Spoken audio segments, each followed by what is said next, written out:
my message to these children. So why don't you think that beauty pageants are abuse, though? Because you've got like actual toddlers that can be. Hey, Jacob, stop. Either you're going to let me finish my sentence or this thing's over.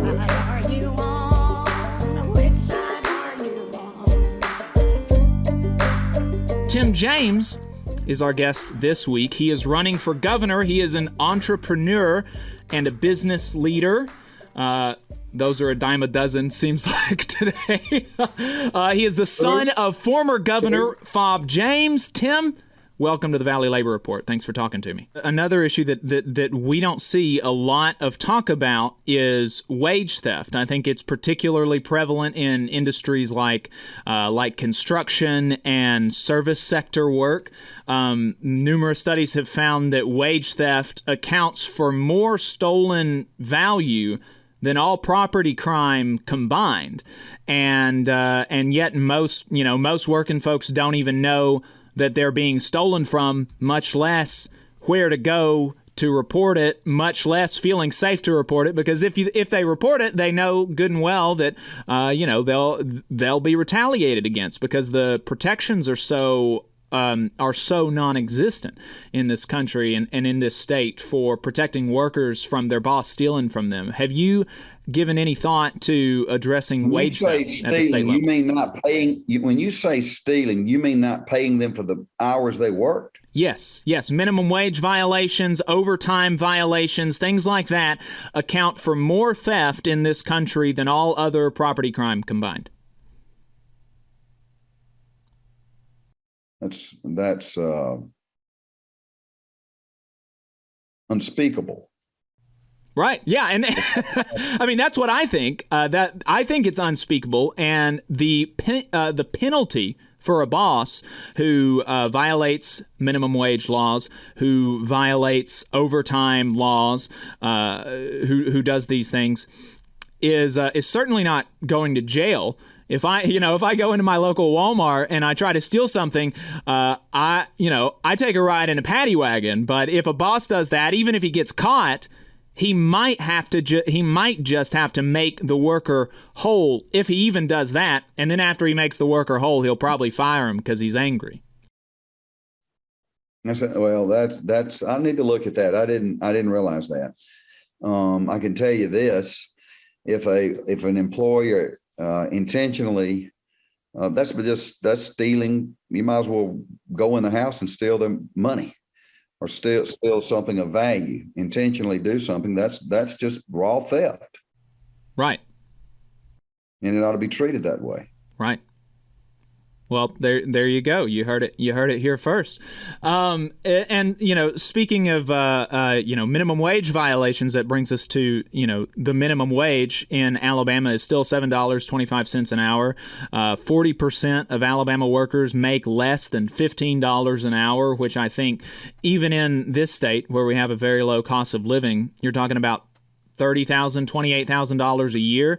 Even if you're making $15 an hour, that's not a salary that I would like to live on. Certainly, I don't think that I don't think that you would like to live on $28,000 a year, much less than that. I actually saw it was 2 days ago.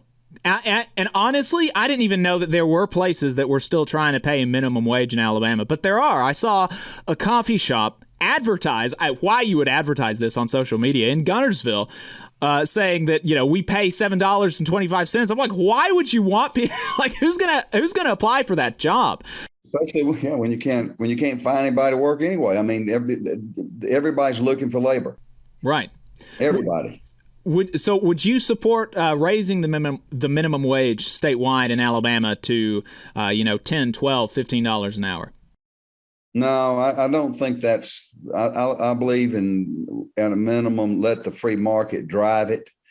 And as much as I will fight and protect rights of workers, I think we need to be wise and rational and leave it alone and let the free market drive it.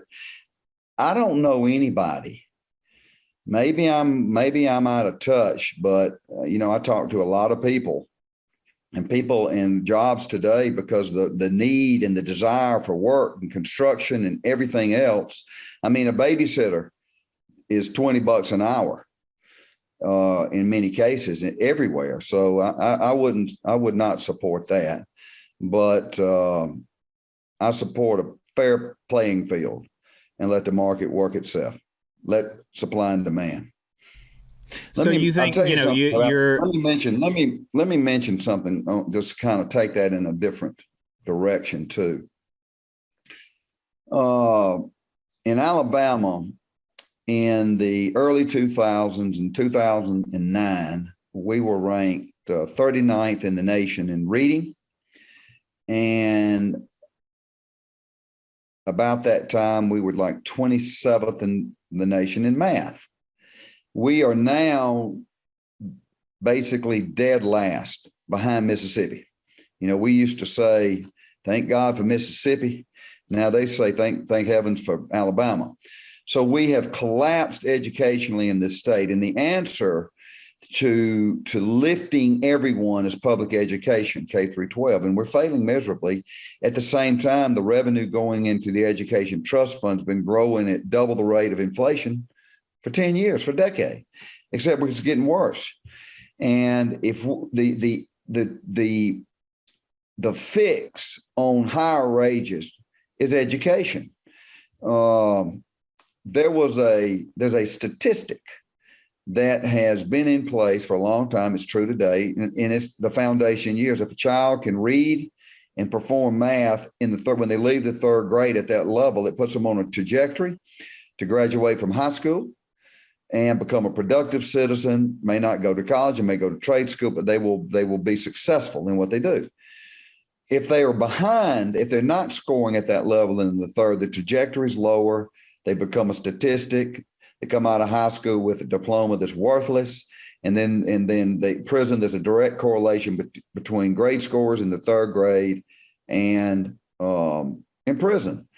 And this workforce, so you've got to educate your workforce. And it starts in these foundational years. That's the real answer to higher paying jobs across the board. So yeah, I definitely think that is an answer. I think that there are other answers, but that is what I wanted to talk about next was education. And I found when I was scrolling through your website before in prep the last couple of weeks, I found something that I thought was fascinating, because this is something that that advocates of public education, that teachers, that folks have been pointing to for a long time, and to see it on your website, a Republican running for governor, it really shocked me. And I'm trying to see if I can find the quote here, but it was about the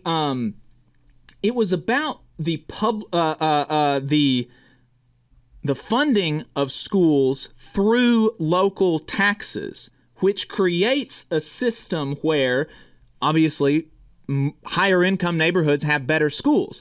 Through property taxes, they fund, a large part of the funding comes through property taxes. And so higher income areas have better schools because they have more money, because the kids come from more well-off backgrounds as well, and that helps them in school because they're not worried about is my mom going to be home when I get home, am I going to have food when I get home, all this other stuff that comes with poverty.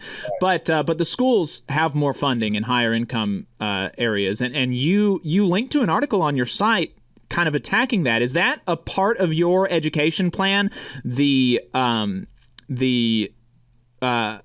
Attacking funding of public education through property taxes?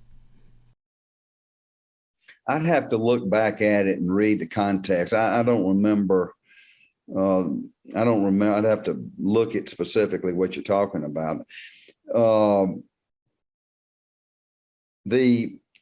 But I would like to mention, the school choice, which basically gives poor schools or poor districts options and helps them tremendously and gives them, levels the playing field and what school choice is. And let me tell you something. I know you're a labor guy, and that's good. I like it. I like the back and forth. But the AEA, the Alabama Education, and so they're a union, and they have every right to represent their constituents, and that's fine. But the problem is we're failing. I mean, if we weren't failing, it wouldn't be such a big deal. But then we're not just failing, but we're double dog dead last. So I support school choice. Now, what that means is right now we fund every child. The money is block granted in bulk to each school based on the number of students in those schools. So if you're in an underperforming school, or maybe a poor neighborhood in West Jefferson County, your family's stuck. What do? Their kids are stuck in an underperforming school. Pathetic. And I want to give those parents an options or various options where they could take the money that effectively is allocated for their children and do something with it. And it's called school choice, or you could get tax credits. There's a lot of ways to doing it, where that mom or dad, rich, poor, black, white, anybody whose kid is in a school and they're unhappy with the performance can pull their child out and take that voucher and go to any other public school that has a slot. They can go to any private school that will accept the vouchers, any charter school, any homeschool.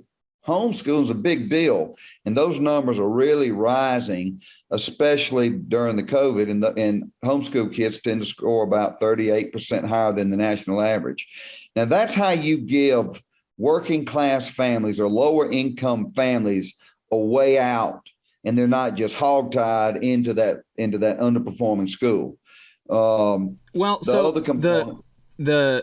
I found the article that I was looking for, and it was an article that was linked to on your site. Letter to the editor: Unfair funding distribution in Alabama education.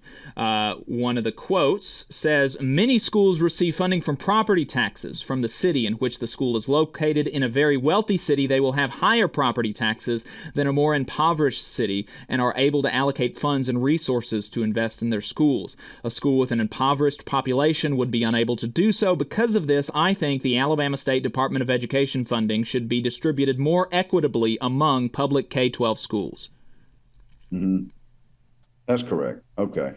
So, as far as the school privatization, though, this is, I think that the conversation has been largely we agree, and I think that, and I wasn't expecting that, to be honest. I was expecting it to be a bit more contentious to start off, but I do think that we're gonna have some disagreements here, because you've said that education is like one of your top campaign issues, and I don't think that that's unreasonable. I think education is important, and you've correctly noted that Alabama's like at the bottom of a lot of metrics that are really important.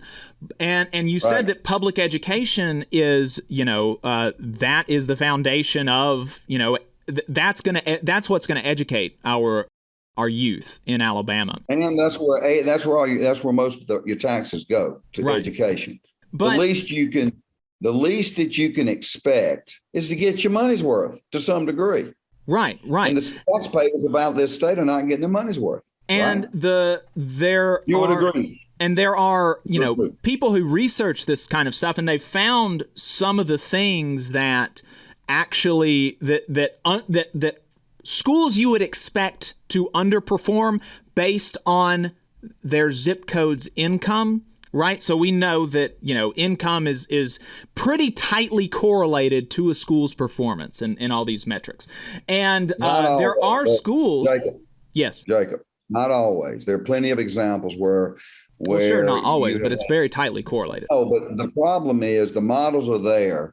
There are plenty of models where extremely poor areas in inner cities and other places are knocking it out of the park. So I do not agree that there ought to be there is a direct correlation between poverty and lousy schools. Well, They if you just don't agree with buy that, it. then you're wrong. Like that's just what just what the data shows. No, I know what I'm saying is it shouldn't be. Oh, it shouldn't be. That's correct. It should not be. And I believe these children can perform given the right leadership in the schools. Yes, that's exactly, and that's what I was going to point to is that there are some like replicatable things that these schools that overperform do. They have teachers that have high expectations for their students, that are invested in their students' academic success. Teachers take control. They're not like, hovered over by their principal or their school board. There's a lot of support to help teachers get better at what they know and learn more things. There's constant assessment of where students are. There's a leverage of strong community support. And the voucher programs, like these have been tried all across the country, and they don't really have the success. I've heard a lot of your interviews where you talk about, these abstract principles of competition, like competition is going to improve things, free market this, free market that. But we actually have this has been tried, and we have the results. In Louisiana, 2 years after their voucher program was implemented, a student who started at 53rd percentile dropped to 37th percentile in math. By and large, those negative effects persisted through year 4, particularly in math and science. In Indiana, students in the voucher program, taking advantage of this program, they saw initial dips in math that persisted for 4 years. The Ohio study showed that even 3 years into the program, the negative impacts of using a private school voucher persisted. DC tells a slightly different story. Student test scores fell 2 years into the program, but by year 3, the vouchers had no clear difference. So, the consensus is that either vouchers have no effect, and this is for the people who actually use the vouchers. Think about the people who are left behind, the schools who are left behind by the lack of the funding that is pulled out of these schools. They just don't work. They just don't work. And so I'm wondering why you and so many other people are pushing the voucher, this failed program of school privatization.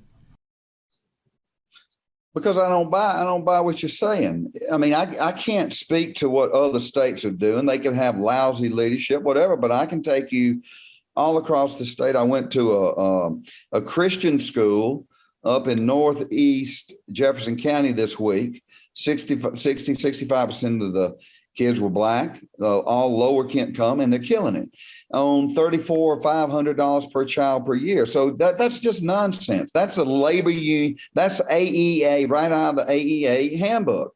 And just because in other states, maybe they're not doing it right, maybe they don't really care, maybe that, who knows? All I know is if a parent who lives in Bessemer or one of those schools out there has a voucher and they want to drive their kid and put them in Vestavia, it's going to help them. It's not going to hurt them. That's absurd. Or drive the end and give and put their kid in Briarwood in Birmingham. So, you're saying that it doesn't work. It does work. They must be doing something wrong. well, I mean, it's common sense. It's common sense. Look, you got a kid. The kid's in some lousy bottom 20% school in this state, and all of a sudden that mom can take her child and drive them 15 miles and put them in Mountain Brook, and you telling me the kid's not going to get better? Are you kidding me? I think, and this is just what don't back up. Don't back up. No. I'm not backing up at all. This is just what the data shows, that they're not effective for the people who utilize the vouchers or the people who are left behind. And what the reason that I would give for that is I would imagine that the people who use the vouchers, they have a stronger family support system than maybe others, and so they would have that. So they are not falling far from where they are, or they're not doing much better because they were already doing well in the other school because they were motivated. They had a family that was motivated. They had a family that was helping them. But that doesn't help. The people that you're looking to help are by and large the poorest people, the people who have the least support. They're by and large, or almost unanimously, not going to be able to move or utilize these vouchers. And it seems to me pretty obvious that the better answer to, instead of pulling funding from public education and putting it in private schools or giving better off schools even more money, is to just help support the teachers in the community, support the community, and support the schools that are there, because every school, every student, no matter their zip code, I think should have a quality education. And I don't believe that there's no reason to believe, from the data that we have, from the experimentation that we've had in other states, that the voucher program, that privatization of public schools is going to get us there. That's just not true. Mavis Conway in Chicago, the inner city, there's too many examples. And, you know, I hear you, Jacob. I hear you loud and clear. But that is the rhetoric right out of the education establishment in Montgomery, who are terrified of a guy like me who's going to expose it and going to try and change it. And if we were not dead last, again, I'm going to repeat the stat. You've seen it. You know it. How do you go from 39th in reading and 27th in math to 50th? That was when the revenue into education has grown at double the rate of inflation. There is no correlation. And if you're wanting to move more money, you can throw more money at it. You're going to get the same outcome. And of course you want better teachers. And of course you want to support teachers. I'm not saying you do this in lieu of that. I'm saying this will enhance that. But leaving families, giving them an option to get out of a bad situation, that just seems like the right, being, if you know, we're going to take care of working class people, union or non-union, that's how you do it. Yeah, I think that a better way to do it would just be to help their schools, and then not only would that what do you child mean help their school? Do what? But what does that mean? What does it mean, help their schools? It would mean in these communities where the property taxes are not such that they get a lot of funding, it would be potentially giving them more funding. It would be giving the teachers more training, more education. It would be helping these students who live in poverty, who helping them outside of school. But like I said, I mean, there are public schools in Alabama. That's where this information came from that I was talking about, the ways that they were able to succeed. Is like having a lot of it, like you said, it's not all about the dollars. Dollars help, right? But it's not all about the dollars. It's about teachers not being told every single thing that they have to do. It's about teachers having high expectations. It's about support for the teachers. It's about assessment for the students and the teachers. And there are lots of places where they don't have that, and I don't think that you fix that problem by even if we could say that it's going to rescue one kid, why not rescue him and all of his classmates? Well, I hear you, but they're failing. Everything they're doing is failing. It's not about money. It's about discipline. It's about strong principles. And if the local school boards there were halfway doing their jobs, teachers could teach. They deal with the issue of discipline in the classroom has reached critical mass. I travel the whole state. Teachers tell me every day, I can't teach. I got 23 kids in my class. 2 of them are out of control. I'm a babysitter, and the other 20 can't learn. That's discipline. That's not the teacher's job is not to be a babysitter. The teacher's job is to teach, and the student's job is to learn. And where you have discipline issues. You have weak principals who tolerate this sort of thing. I mean, these are the fixes that we will push and put in place. I believe that you want the best principals in this country in the underperforming schools. You got to pay them more money to get them there. Pay them bonuses tied to performance to get the Nick Sabans in these bad schools. There are too many examples of, and I'm sort of giving the other side to this. There's so many examples of putting a strong principal and giving them unfettered authority to do whatever they want to do, and they turn the school around, and the same demographics, the same everything, and it can be done. The one thing we got to do, and this is something the governor can do, is change the culture of it and how we think about this. People think, well, they're just poor and they can't do it. They can do it. Every child can perform. I don't care where you come from. I don't care what color your skin is. I don't care how much money your family's got. You can perform.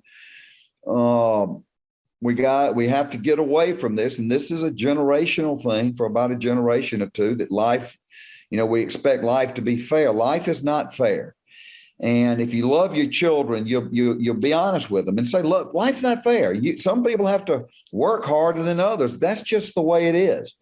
And we begin to remove the crutches, and we raise the expectations, and we've got to get disciplined. And all of this is all a part of the same thing. This is a frontal assault on public education, and, to try and turn this thing around and get it going in the right direction. I think that there's definitely a lot that I would, there's a lot there that I would agree with, as far as, supporting teachers and making sure that they're able to teach, that they're not, having all all these crazy standards. I think that we'll have to agree to disagree about the privatization of public schools. Another thing that you've said in other interviews about that is that you think that there ought to be no strings attached, which I think sounds odd. I think that we should, have a certain amount of oversight if people are receiving public dollars. But the last thing that I wanted to talk about education is you released an ad on the Magic City Acceptance Academy.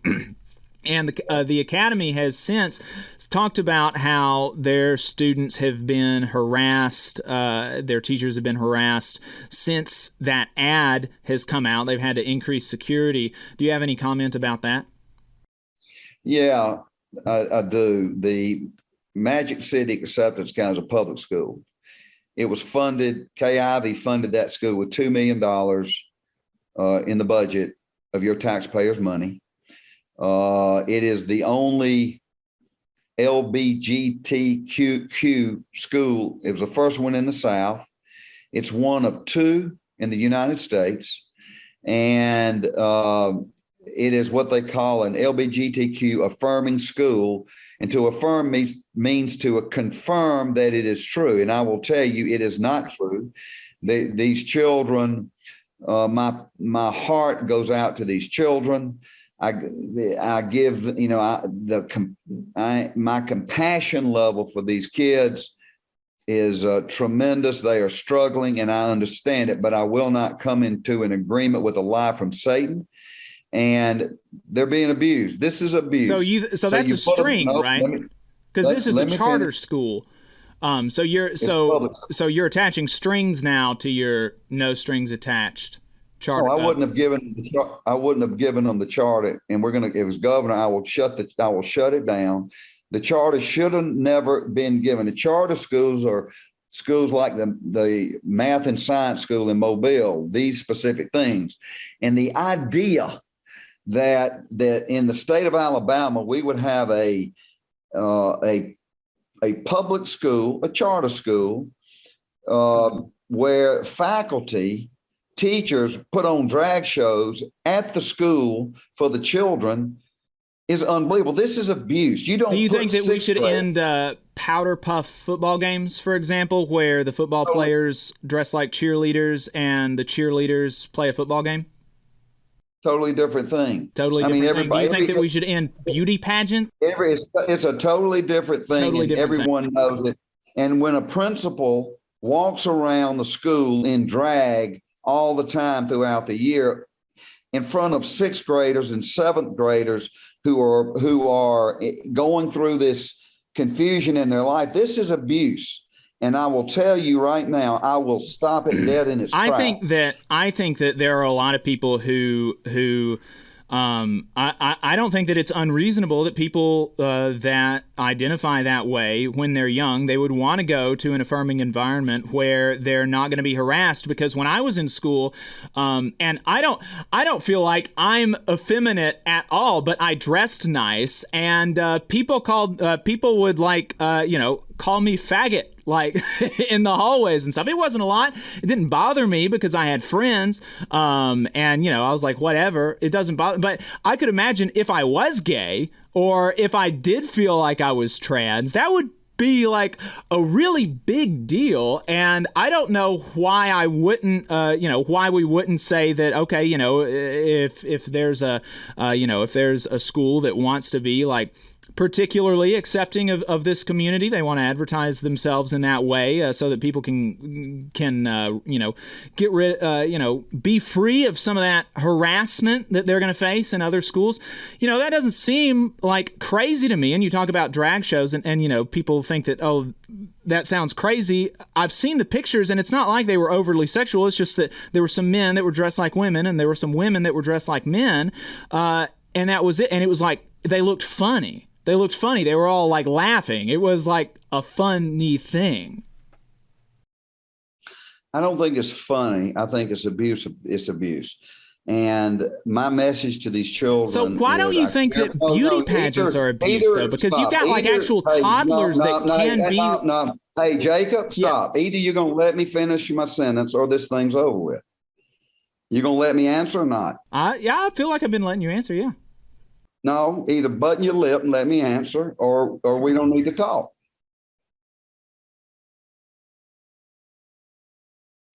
Are you gonna continue? So this is a serious issue, and you can't you put it off in just passing. First of all, we're talking about public money that people pay their taxes, and they have a right to have say so in how their taxes are spent. And when you take this money and you put it into a school that basically celebrates a lifestyle, an agenda that most people are totally against and are being pushed on in our culture, and you get surprised when the people finally kick back and say, I don't want my money spent this way. And then they'll say, well, we did it because they were getting bullied. And you know, that's just not true. You don't put on drag shows. You don't think these kids got bullied? Number two, well, bullying, of course, bullying exists, but you can be overweight.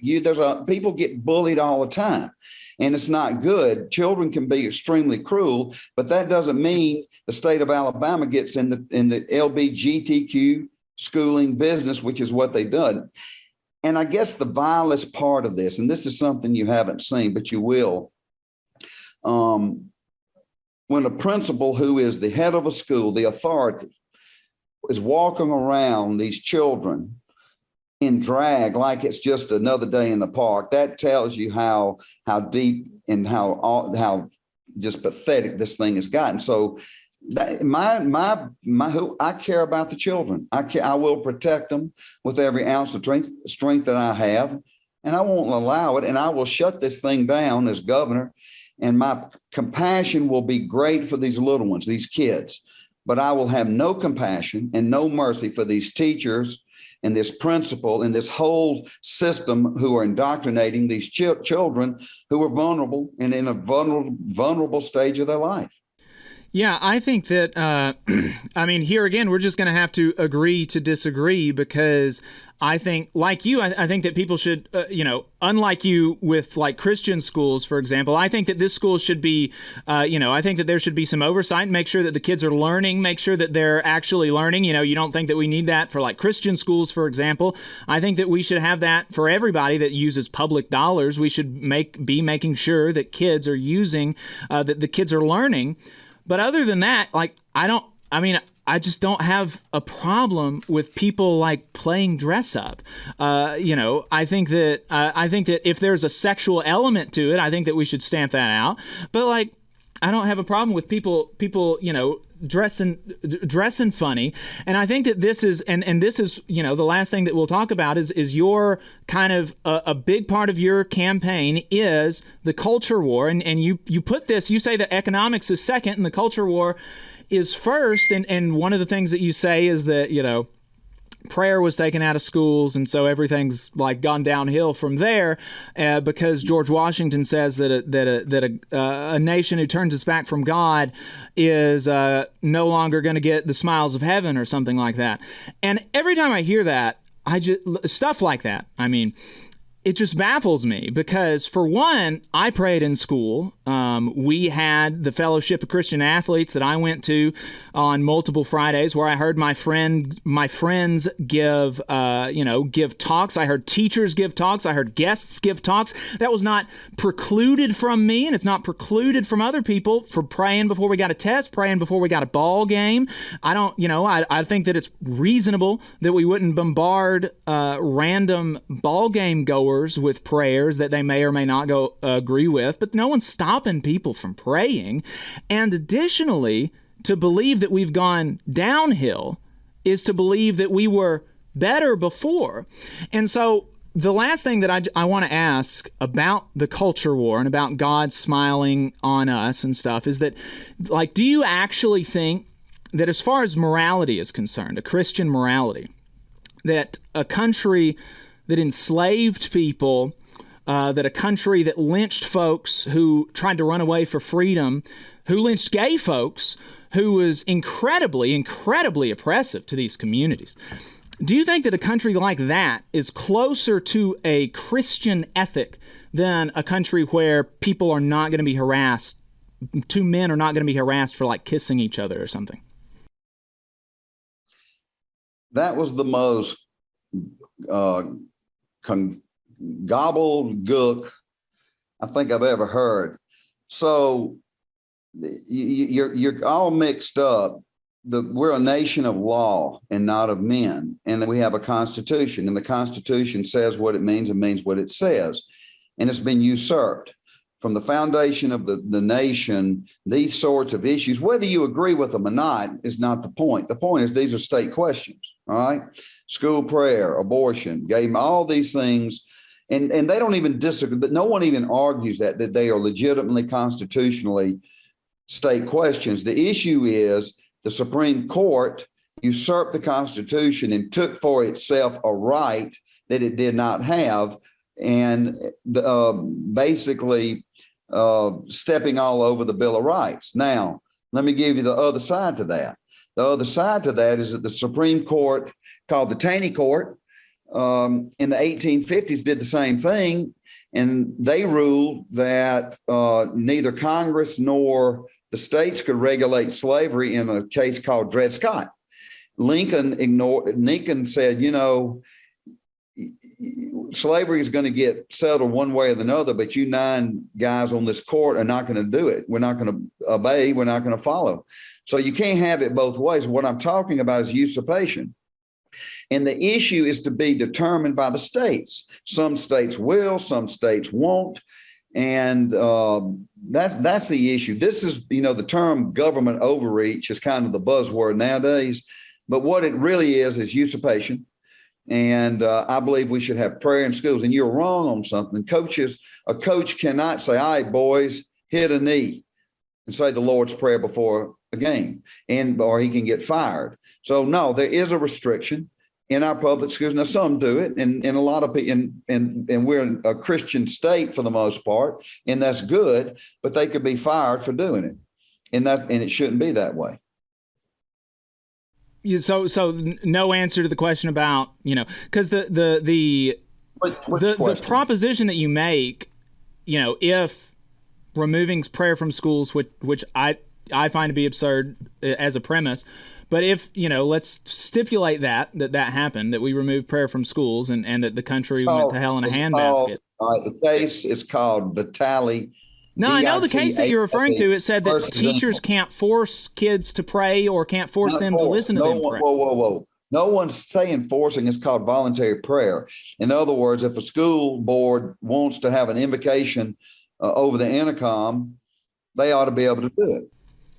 Right. That the case says that you can't force people to pray and you can't force people to listen to your prayers. You're not that's tough. You're not being forced to pray. No one has to pray. And it also says you're not forced to listen to people's prayers, and it's not stopping you from praying. And so so I have an issue with that as a premise, but just let's stipulate it. If you say that the country is worse off as far as the Christian morality is concerned than we were before Like, how do you justify that? Because before we lived in a society where, immediately before, like, we had Jim Crow, right? Before that, we had slavery, obviously the repression of, gay folks, obviously, So it seems to me that, like, I would hope that a God would be, that God would be more pleased with where we are now than where we were then, because I would be, like, pretty worried about a God that is less concerned about slavery and the subjugation of an entire race of people than he is about, like, gay folks, right?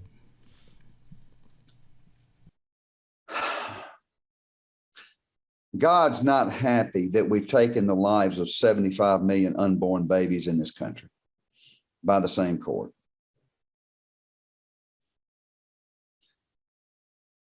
So,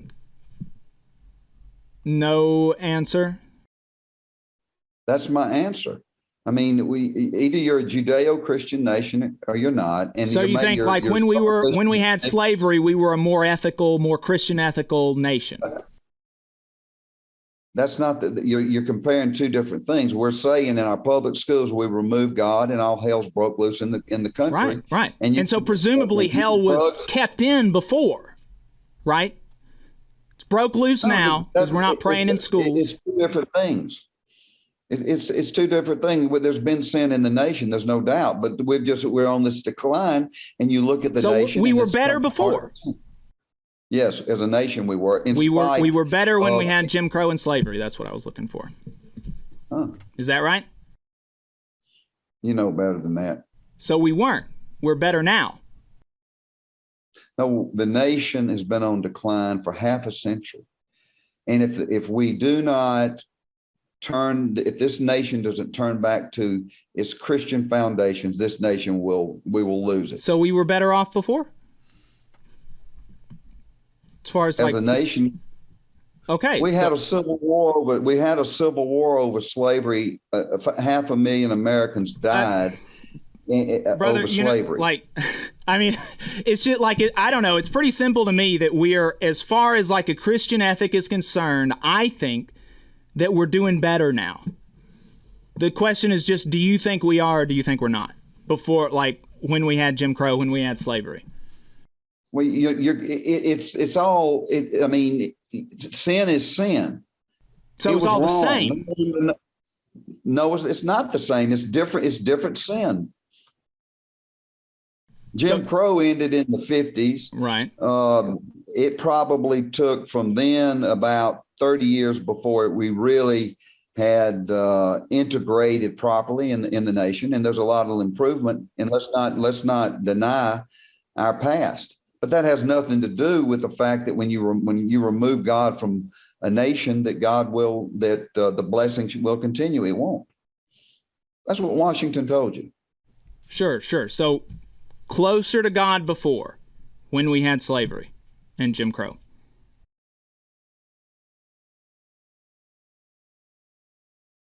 I'm not following you. Are you?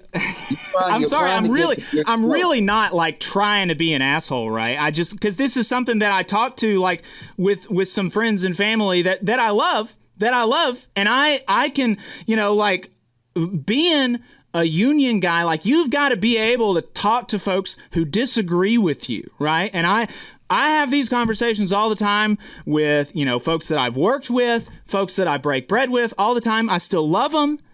But I can't understand believing that we are a more morally bankrupt country now than we were before, as you said, when we got rid of prayers in schools, which was in the 60s, I think.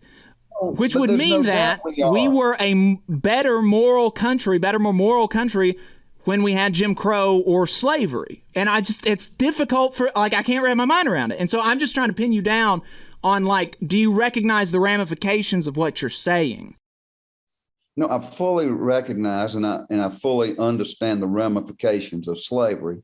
As I told you, we fought a war over it in the nation that cured the greatest injustice on this continent. Curing would be a strong way to put it, but no, there was a war. We paid a dear price for slavery in the country. And that's a totally different topic from the fact that since the early 1960s, when this social shift occurred in the early 60s, and where we've come from since then. Okay. All right. Well, Tim James. Hey, Jacob, that was a good, I like where you're going, but you're going down two different tracks that are disconnected. All right. Well, I mean, I think that it's all connected. I think that the moral value of a country, I think that when we talk about the morality of the country, I think that we have to talk about that's the morality of the country. That's everything that we're talking about as it relates to morals. And so even if I had a framework that like, it's really, really bad to be gay, which like I don't care really one way or another. But even if I had that framework, I would think that having gay people running around kissing is like less bad than Jim Crow or slavery. And that's like not difficult for me to grok. And I've had people who believe that being gay is a sin who agree with me that, oh, you know what? After like we've talked about this, you're right. I think that maybe I'll rethink this and like, yeah, it's, it is less bad that a country is not like that we're accepting of gay people than when we were accepting of slavery and Jim Crow. Like I think that that's an easy thing to say myself, but I've appreciated the conversation. I've appreciated your willingness to come on. Maybe we can get you on sometime for a shorter chat just to check up on you. And I want to say this because, like as I predicted, the last half of the conversation was a bit more contentious. I appreciate what you said about the coal miners and those folks, and I'll make sure that we hold you to it if you get in. Okay. Well, Jacob, thank you for having me, and I like your fighting spirit. You look like my kind of guy. You're a little bit off on some stuff, but we'll keep working with you and maybe get you back on track. I think we ran about 30, 40, 35% together, and we disagreed on about 65s. Is that about right? I thought we were actually a little bit, maybe even a little bit closer than that myself. Yeah, it might have been 50-50, but I'm going to get you. I'm going to work on you. You're going to be a work in progress. We'll see. Maybe, who knows? Maybe time I'm done with you, you'll be on my team. We'll see. All right. You have a happy Easter. Yep. Happy Easter. Thanks for talking to us. Take care. Bye. Bye-bye. You just saw a clip from the Valley Labor Report. We are live every Saturday morning from 9:30 a.m. till 12:30 p.m. And we pride ourselves on keeping all of our content free to everybody so that we can talk to as many working folks as possible. If you support the work that we're doing, you think that it's important, you think that it's good, then consider making a monthly contribution to the project, and you can do that on our website, tvlr.fm.